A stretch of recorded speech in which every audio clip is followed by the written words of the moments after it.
Fight ఉంటే straight fight చేయాలి. ఇప్పుడు నన్ను బయట వారేసిరు, నేను సింపుల్గా ఏం చేసిన, సరే పోయి నన్ను బయట వేసిరు, నాకు తెలిసిన కాడికి నేను ప్రజా సమస్యల మీద ఎత్తుకొని తిరుగుతా అంటాను. అట్లా స్ట్రేట్ ఫైట్ చేయాలి. లేదు, మోసపూరితమైన ఫైట్ చేస్తారు. కాబట్టి నేను ఒకటే అంటున్నా, ఒక పక్క రామన్న సోషల్ మీడియా ట్విట్టర్ ఇడిచిపెట్టి గ్రౌండ్లోకి రావాలి, వస్తే బాగుంటుంది ప్రజలకు. ఇంకో పక్క హరీషన్న మోసం చేయడం బంద్ చేసి నువ్వు కృష్ణునివా నువ్వు అర్జునువా ఏందో డిసైడ్ చేసుకొని ఆ పాత్ర ఏందో స్ట్రేట్ ఫార్వర్డ్ చేయాలి. వీళ్ళు పేరుకు కృష్ణార్జునాలు పెట్టుకుంటారు, ఒకరి మీద ఒకరు బాణం వేసుకుంటే పాపం బలేది ఎవరే, టీఆర్ఎస్ కార్యకర్తలు కదా. ఇప్పుడు నిన్న నిజంగా చెప్తున్నా, నేను వచ్చి మెదక్ జిల్లాలో ఉన్నా అంటే జూబ్లీహిల్స్ ఎన్నికల తర్వాత కొన్ని వేల మంది బీఆర్ఎస్ కార్యకర్తలు, కొన్ని వేల మంది నేను చెప్తున్నా, అక్క మీతో ఉంటాం, మీతో వస్తాం, వీళ్ళు నమ్ముకుంటే ఉండలేరు. నేను కూడా చెప్తున్నా, తమ్ముళ్ళు మీరు వీళ్ళిద్దరు నమ్ముకుంటే వాళ్ళు ఒకరినొకరు బాణాలు వేసుకుంటే సరిపోతుంది. పక్కోని మీద వేయరు, పక్కపాటోని మీద వేయరు, మనోళ్ళనే. అరే ఇక్కడ నిన్న నేను ఒకరింటికి పోతే పాపం ఆయన పక్క పిలిచి చెప్తున్నాను, అక్క ప్లీజ్ మీరు నమ్మకండి, వీళ్ళు మనకు పార్టీకి చేస్తలేరు పని అంటే, నేనే లేను కదా పోయి పార్టీలు అంటే, లేదక్క మేము మీతోనే ఉంటాం, పార్టీ కార్యకర్తలకు మాత్రం ఏమాత్రం లాభం జరగలే అని చెప్తున్నారు. ఎవరండి ఈ జగదీష్ రెడ్డి ఎవరు చెప్పు, ఈ ప్రశాంత్ రెడ్డి ఎవరు చెప్పు, ఈ మదన్ రెడ్డి గారు ఎవరు, నిరంజన్ రెడ్డి గారు ఎవరు, ఏముండే వాళ్ళకు ఇప్పుడు ఎట్లున్నారు వాళ్ళు? కొన్ని కార్యకర్తలు ఉన్నారు, నేనే ఉన్నా, మీరు చూసుకోండి, నా ఆస్తిపాసులు లెక్కలు తీసుకోండి. 2014 ముందు ఏది ఉంది అదే ఉంది నా దగ్గర. ఛాలెంజ్ చేసి చెప్తున్నా, 3 ఏళ్ళు ఈడీ సిబిఐ నా ఎంటబడ్డది, కీసం ఎత్తనే మన ఉన్నదా నా దగ్గర అదనంగా? నాలాంటి ఉద్యమకారులు ఇక్కడ 100 మంది ఉన్నారు, దగపడ్డ ఉద్యమకారులు, వీళ్ళకి ఏముందండి? నేనేమంటున్నా అంటే బ్రదర్, నేను చెప్పాను, నేనేమంటున్నా అంటే టీఆర్ఎస్ పార్టీ కార్యకర్తలను ముంచుడు, నాయకులు పెరుగుడు, ఇది కరెక్ట్ కాదు. పార్టీ అనేది ప్రజల పక్షాన ఉండాలి, అవకాశం ఉంటే అట్లా పనిచేస్తే బాగుంటుంది. ఏమన్నారు? ఈ విషయాలు, ఈ వాస్తవాలు గమనించుకొని ఇప్పటికన్నా ప్రతిపక్షంలో ఉన్న బీఆర్ఎస్ పార్టీ బాగుపడితే మంచిది. లేకపోతే మాలాంటి సంస్థలు ప్రజల పక్షాన మాట్లాడుతూనే ఉంటాయి, మేము ఇట్లనే ప్రశ్నిస్తుంటాం, ప్రతి జిల్లాకు తిరుగుతుంటాం. Thank you. జై తెలంగాణ, జై జాగృతి.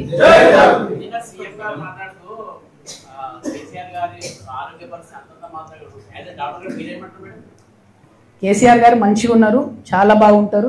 సీఎం గారికి ఏదో ఆశ, పాపం కేసీఆర్ ఆరోగ్యం బాగాలేదు, ఆయన బయటకు రాకపోతే ఈయనకి ఏదో మళ్ళీ రాజకీయంగా లాభం అయితే అంత సీన్ లేదు. కేసీఆర్ సార్ కట్టా ఉన్నారు, మంచిగా ఉన్నారు. సార్ బయటకు వచ్చినప్పుడు సీన్ వేరే రకంగా ఉంటుంది, అది వేరే, అది పక్కకు పెడదాం.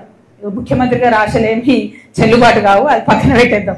కానీ ఎవరైతే ఈ హరీష్ అన్న కేటీఆర్ అని ఉన్నారో వాళ్ళు సార్ కళ్ళకు గంతలు కట్టి అరాచకాలు చేస్తున్న ఈ నాయకులందరినీ కూడా సేఫ్ గార్డ్ చేస్తున్నారు, అది కరెక్ట్ కాదు. మనము కార్యకర్తలను కాపాడుకోవాలి, నాయకులను కాదు. ఆ విషయం వారు గమనించుకుంటే బాగుంటుంది. కొరివి దయ్యాలు వేదాలు వల్లించినట్టుగా ఆ కొరివి దయ్యంలాగా ఆమె మాటలు మరి సమాజం అంతా కూడా తలదించుకునే రకంగా ఉన్నది. ముఖ్యంగా పిఆర్ఎస్ శ్రేణులంతా కూడా, యావత్ తెలంగాణ సమాజం కూడా ఈ మాటలను తీవ్రంగా ఖండిస్తా ఉన్నారు. కవితమ్మ తిన్నింటి వాసాలు లెక్కబెట్టే విధంగా కన్న తల్లి లాంటి పార్టీని, పార్టీ అధినేత కన్న తండ్రి అటు కేసీఆర్ గారిని, అటు కేటీఆర్ గారిని, హరీష్ రావు గారిని విమర్శిస్తూ మాట్లాడడం అంటే నీతో ఎవరున్నారు, ఎవరు మాట్లాడిస్తున్నారో స్పష్టంగా అర్థమవుతా ఉన్నది. జూబ్లీహిల్స్ ఎన్నికల విషయమై మీరు మాట్లాడిన విధానం, మీ మాటలు కావచ్చు, మీ ట్వీట్లు కావచ్చు, ఎంత అవమానకర రీతిలో మీరు మాట్లాడిర్రు. మీ పార్టీ ఎన్ని చేసింది? మీకు పార్టీ పేరు మీద పార్లమెంట్ సభ్యురాలయ్యారు, మరొకసారి అవకాశం ఇస్తే మీ యొక్క అవినీతి వల్ల నగల దుకాణాలు, జ్యువెలరీ షాపులలో పోయి వాళ్ళని బ్లాక్మెయిల్ చేస్తూ అడ్డమైన దందాలన్నీ చేసి